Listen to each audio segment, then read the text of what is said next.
Hello, everybody. Welcome into today's video. I want to talk about a game that I am fairly excited about that I don't know if many people are talking about and or if they're excited. And that is a game called Rise of the Ronin. Originally released on March 22nd of 2024, this PlayStation exclusive was a Souls-like with a hint of Ghost of Tsushima and a little bit of old school Assassin's Creed into it, wrapped into one with, of course, the trope of being a Souls-like. And for those of you unaware with this game or the developers, it was developed by a company, Team Ninja, who have many successful games like this under their belt. Have you ever heard of a game called Ninja Gaiden?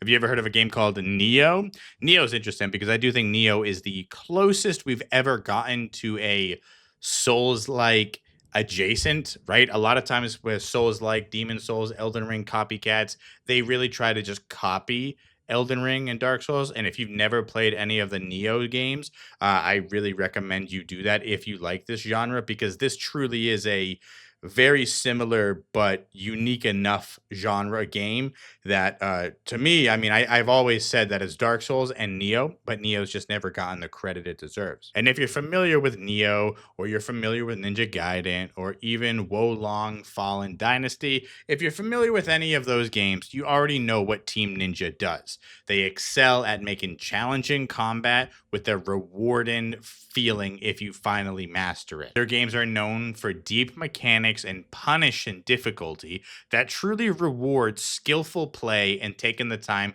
to learn and develop the mechanics. That being said, this game was released on PlayStation 5 only, and if you've looked at any of the reviews with anticipation for this game, you might have noticed a pattern. Some players, not all players, but some players, are really saying that the combat in Rise of the Ronin isn't great. But here's the thing.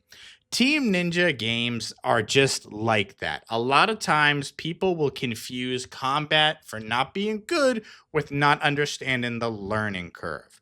Team Ninja has always made combat that punishes you for button mashing. And in games like this, if you don't know what you're expecting and you want a easier time, then you're not going to find it to be an enjoyable game. And as I was doing reviews, I was really trying not to watch much gameplay of this game because I want to be fresh with my review. But that theme really did stick out to me on reviews, not only on PlayStation itself, but on websites. There are tons of reviews that seemingly are really upset with the combat. And I have to imagine those come from people who wanted a different experience. The PC version is also bringing some serious upgrades. It's going to be supported up to 8K with 120 frames per second. That is absolutely insane. You can look at the footage on screen right now and just imagine that it's going to be better than this. And here's the best part. They are launching at a price of $50 in a game and era where games seem to be set at $70 and you really don't know if you're getting a good game or not. To see a game like this, to know that it has already gotten well established community from its PlayStation exclusive to just be played for $50, a lot of times you go off of the benchmark of $1 per 1 hour of gameplay. Now, How Long to Beat has this game set at just about 24 hours for the main quest, but 60 hours total. I really think this is a great price, and this will be a enjoyable bargain, seeming with the rest of the market being the way that it is. So whether you've played many or any of the games from Team Ninja, whether you're a Neo fanatic, whether you love the Ninja Gaiden series, or this will be your first time introduced to this type of style of game, I do think this game is going to be enjoyable for many people. We will definitely be making a review of this game. I will be playing this game as much as I can when it's released on March 10th of 2025. That's 1 week from today. Thank you everyone so much for taking the time to watch this video. It does mean a lot.